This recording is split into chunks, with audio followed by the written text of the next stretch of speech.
सभापति महोदय, पिछले 10 सालों में सरकार की नीतियों के कारण गरीब और गरीब हुआ और अमीर हुआ है, यानी गरीबों और अमीरों के बीच फासला बढ़ गया है। ये कैसी विश्व की 5वीं अर्थव्यवस्था है जिसमें आज भी SC/ST पे अत्याचार हो रहा है, महिलाओं के साथ रेप हत्या हो रही है। NCRB का डाटा पढ़ेंगे तो खून के आंसू रोने पड़ेंगे।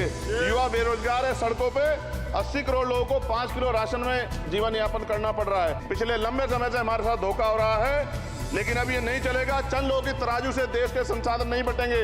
इस देश का बहुजन समाज बर्दाश्त नहीं करेगा। संसाधन का बंटवारा संख्या के आधार पे होगा। अगर प्रश्न ये होगा कहां से आएगा, तो उसका जवाब ये है कि जब अमीरों का 16 लाख करोड़ रुपए माफ हो सकता है, कॉर्पोरेट टैक्स का घटाकर लाखों करोड़ रुपए का चुना सरकारी खजाने को लगाया जा सकता है, पेट्रोल डीजल के दाम 10 गुना बढ़ा, एक्साइज ड्यूटी बढ़ाई जा सकती है, तो गरीबों को सरकार पैसा क्यों नहीं दे सकती? कि सरकार का जो सबका साथ का विकास का नारा लगभग वो असत्य महसूस होता है, क्योंकि अल्पसंख्यकों में मुसलमानों, जैनों, सिखों, बुद्धिस्टों के लिए कुछ दिख नहीं रहा। उनकी कल्याण को योजना नहीं है। मदरसों को जो बजट मिलता था वो कम कर दिया गया है। आर्थिक तंगी से लोग मर रहे हैं। इंटर्नशिप की बात हुई है, परमानेंट रोजगार नहीं है। Conclude the speech now. Okay, next Chandrashekhar. Narendra Modi saheb म्हणाले होते श्री चंद्रशेखर आपण सगळे शिकलो, पण झूठी राजनीति का सामना करणे आपण शिकलेलो नाही। सभापति महोदय, बहुत बहुत धन्यवाद आपका। आपने मुझे बजट पे अपनी बात रखने का अवसर प्रदान किया। मैं अपनी बात को शुरू करते हुए बहुजन समाज में जन्मे सभी संतों, गुरुओं और महान पुरुषों को नमन करता हूं। साथ साथ मैं भारत की महान जनता का भी धन्यवाद करता हूं कि उन्होंने लोकतंत्र की रक्षा इस बार की है। सभापति महोदय, पिछले 10 सालों में सरकार की नीतियों के कारण गरीब और गरीब हुआ और अमीर हुआ है, यानी गरीबों और अमीरों के बीच फासला बढ़ गया है। सारे देश की संपत्ति को चंद अमीरों के हाथ में दे दिया गया है। ये हमारे संविधान की मंशा और समतावादी समाज के लक्ष्य के खिलाफ है। अतः हमारी नीतियां गरीबों के पक्ष में भी होनी चाहिए। जातिगत जनगणना, SC/ST OBC यानी कि जो बहुजन समाज के लिए आज जीवन मरण का प्रश्न है, इसके बारे में कोई बात बजट में नहीं की गई है। इसके बाद जनसंख्या के अनुपात में बहुजन समाज को सभी क्षेत्रों में हिस्सेदारी मिलनी चाहिए, तभी बाबा साहब अम्बेडकर का जो सपना है समतामूलक समाज का, वो पूरा होगा। महोदय, एक ऐसा विकसित भारत है जिसमें आज भी सफाई कर्मचारी को पक्की नौकरी नहीं मिल रही है और उसको गटर में उतरने के लिए मजबूर किया जा रहा है। उनके लिए कोई अलग से बजट नहीं है। बजट बन सकता है अगर सरकार चाहे। SC/ST को जो सब प्लान मिलता था, SPC का जो पैसा मिलता था, वो बजट से हटा दिया गया है। साथ साथ देश के स्तर पे आशा, आंगनबाड़ी, भोजन माता, ग्राम सेवक, PRD जवान, होमगार्डों के मानदेय में बढ़ोतरी नहीं हुई है। ऐसा कुछ भी नहीं दिख रहा है कि उनके जीवन में खुशहाली आ जाए। इनका मानदेय बढ़ना चाहिए। विधवा, वृद्धा, विकलांग पेंशन प्रत्येक महीने 500 रुपए से बढ़ाकर 5000 रुपए की जानी चाहिए, क्योंकि महंगाई बढ़ रही है। देश में प्रधानमंत्री जन कल्याण योजना के तहत SC/ST OBC और मुस्लिम को कितने घर दिए गए, इसका कोई आंकड़ा सरकार के पास नहीं है। देश में इसी तरह SC/ST OBC के लिए कितने परिवारों को शौचालय की व्यवस्था कराई गई। आज भी सिद्धार्थनगर जैसे जिले और तमाम जिले जो है वहाँ शौचालय की व्यवस्था नहीं है। इस पर ध्यान देना चाहिए। देश भर में SC/ST OBC के जो रिक्त पद पड़े हुए हैं, बैकलॉग भरना चाहिए। सरकार ने कुछ नहीं कहा। ये कैसी विश्व की 5वीं अर्थव्यवस्था है जिसमें आज भी SC/ST पे अत्याचार हो रहा है, महिलाओं के साथ रेप हत्या हो रही है। NCRB का डाटा पढ़ेंगे तो खून के आंसू रोने पड़ेंगे। युवा बेरोजगार है, सड़कों पे 80 करोड़ लोगों को 5 किलो राशन में जीवन यापन करना पड़ रहा है। जो बजट SC/ST को मिलता है, मेरे दाएं तरफ जो साथी बैठे उनको बुरा लगेगा, कर्नाटक में 14,732 करोड़ रुपए इन्होंने दूसरी योजना में लगा दिए, और मध्य प्रदेश में आपने 95 करोड़ रुपए जो है दूसरे बजट में लगा दिए। हमारा जो मिलता है उसको तो मत छीनो भाई। MSP की लीगल गारंटी कोई बात नहीं हुई है। किसानों को जो 6,000 रुपए मिलते हैं उसको बढ़ा के 12,000 रुपए करना चाहिए, और फसल बीमा जो है उसका सारा प्रीमियम सरकार भरे, किसानों पर बोझ ना लगे। रिजर्वेशन प्रमोशन में लागू नहीं किया गया, पुरानी पेंशन को बहाल नहीं किया गया, इस पर चर्चा नहीं हुई। देश में मनरेगा समय न्यूनतम मजदूरी की दर 700 रुपए होनी चाहिए। समान काम समान वेतन पॉलिसी लागू होनी चाहिए। जो रसोई की चिंता करते हुए 500 रुपए प्रति सिलेंडर से ज्यादा के दाम नहीं होने चाहिए, जो महिलाओं को राहत मिल सके। बिजली के दामों में भी कमी होनी चाहिए। बेरोजगार युवाओं को 5,000 रुपए भत्ता मिलना चाहिए। जो बेरोजगार युवा जो है अपनी पढ़ाई या अपना खर्चा उठा सके।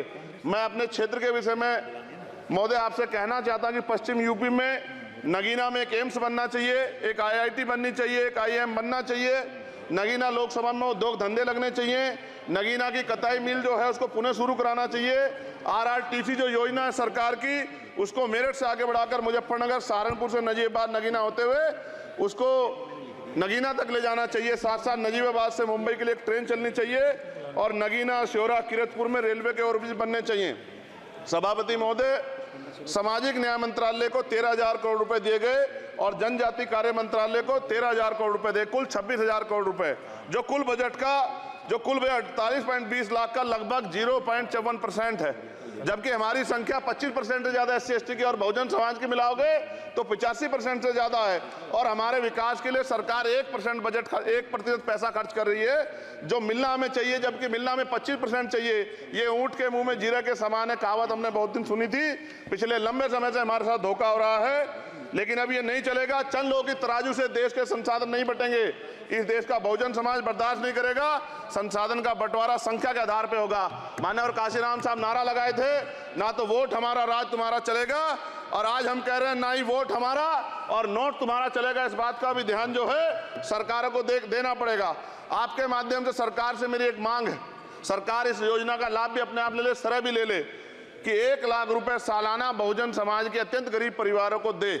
10 लाख करोड़ रुपए खर्च होंगे, लेकिन इस 1 लाख रुपए की योजना से एक झटके से परिवार गरीबी की रेखा से ऊपर आएगा और इनके बच्चों को कुपोषण खत्म होगा, अच्छी शिक्षा मिलेगी, महिलाओं को सम्मानजनक जीवन मिलेगा और इससे वास्तव में सबका साथ सबका विकास का नारा सार्थक होगा। अगर प्रश्न ये होगा कहां से आएगा, तो उसका जवाब ये है कि जब अमीरों का 16 लाख करोड़ रुपए माफ हो सकता है, कॉर्पोरेट टैक्स का घटाकर लाखों करोड़ रुपए का चुना सरकारी खजाने को लगाया जा सकता है, पेट्रोल डीजल के दाम 10 गुना एक्साइज ड्यूटी बढ़ाई जा सकती है, तो गरीबों को सरकार पैसा क्यों नहीं दे सकती। महोदय, समय आ गया है, अब निजी क्षेत्रों में आरक्षण की व्यवस्था होनी चाहिए। SC ST OBC को निजी क्षेत्रों में आरक्षण मिलना चाहिए। और मेरी आपसे ये भी मांग है, क्योंकि अब समय की मांग है और देश तेजी से आगे बढ़ रहा है, तो मैं कहूंगा कि सरकार का जो सबका साथ सबका विकास का नारा लगभग वो असत्य महसूस होता है, क्योंकि अल्पसंख्यकों में मुसलमानों, जैनों, सिखों, बुद्धिस्टों के लिए कुछ दिख नहीं रहा, उनकी कल्याण कोई योजना नहीं है। मदरसों को जो बजट मिलता था वो कम कर दिया गया है। आर्थिक तंगी से लोग मर रहे हैं। इंटर्नशिप की बात हुई है, परमानेंट रोजगार नहीं है। और दिल्ली में क्या हुआ बच्चों के साथ कल, उनकी सुरक्षा की जिम्मेदारी क्या है? वो आए तो बनने थे IAS IPS और बन क्या गए, लाशें बन के गए। यहाँ से कोई ध्यान नहीं दे रहा है, किसी की नजर नहीं है। साथ साथ मैं आपसे ये भी आग्रह करूंगा कि हम ग्रामीण क्षेत्रों से आए लोग देश से बड़ा प्रेम करते हैं और हम ये महसूस करते हैं कि सरकारें हमें सुनेंगी, सरकारें हमारे बारे में सोचेंगी। लेकिन ऐसा महसूस हो जाता है आज़ादी के 75 साल बाद, और जिसको अमृत काल कहा जा रहा है, आज भी SC ST OBC के लोगों पर अत्याचार हो रहा है। अभी 2 दिन पहले गोली से उड़ा दिया गया गाजियाबाद में और राजस्थान में गर्दन काट दी गई। ये घटनाएं देख के डर लगता है, घर से निकलते हुए भी कि आने घर वापस लौटेंगे नहीं लौटेंगे।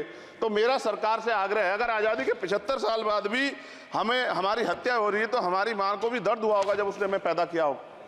हमारी बहनों को भी हमारे खोने का दर्द होता होगा। कैसी कानून व्यवस्था है आपकी, सब कुछ है आपके पास, फिर भी जो है महिलाओं पर रेप नहीं रोक पा रहे हो, हत्याएं नहीं रोक पा रहे हो, गरीबों, दलितों, पिछड़ों, किसानों, मजदूरों की जान नहीं बचा पा रहे हो। किसान सुसाइड कर रहा है, नौजवान सुसाइड कर रहा है, और बड़ी बड़ी बातें होती हैं, इधर भी अच्छे लोग हैं, इधर भी अच्छे लोग हैं, लेकिन अच्छाई तब होगी जब जमीन पे भी कुछ काम दिखाई देगा। और जमीन पे महोदय कोई काम दिखाई नहीं दे रहा है।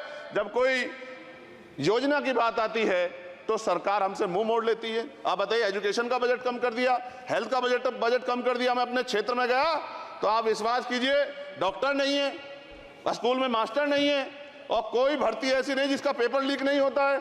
तो देश किस तरफ जा रहा है और इसमें नौजवानों का भविष्य क्या है, इसके बारे में भी हमें चिंता करनी चाहिए। और अंत में अपनी बात को खत्म करते हुए मेरा आपसे आग्रह और आपके माध्यम सरकार से आग्रह है कि यहाँ बाहर बाबा साहब अम्बेडकर की मूर्ति लगी हुई थी एक, वो करोड़ों लोगों की आस्था से जुड़ा विषय है, और आप विश्वास करो इतना गुस्सा है उसको लेके। मेरी आपके माध्यम से मैं हाथ जोड़ता नहीं हूं, लेकिन मैं हाथ जोड़ के आपसे आग्रह कर रहा हूं कि प्रधानमंत्री जी सरकार से हमारी आग्रह है कि वो अंबेडकर वादियों के सम्मान का ध्यान रखते हुए, उनके जो है दिल की पीड़ा को समझते हुए, उनके दर्द का ध्यान रखते हुए उस मूर्ति को पुनः स्थापित करा दीजिए। अगर इसमें कोई राजनीतिक कारण अलग बात है, लेकिन मैं कंक्लूड कर रहा हूं। मगर मैं आपसे कहना चाहता हूं, इसमें बहुत गुस्सा है। जिस दिन अंबेडकरवादी गुस्सा हो जाएगा, वो फिर इस सरकार को जो 24 में आ गई है, वो आने वाले चुनाव में ऐसा सबक सिखाएगा कि दोबारा पलट के नहीं देख पाओगे। तो मैं आपका धन्यवाद करता हूं और मुझे विश्वास है कि सरकार मेरी बातों पे गौर करेगी और गरीबों के बारे में सरकार सोचेगी, गरीबों को आगे बढ़ने के अवसर प्रदान होंगे। धन्यवाद।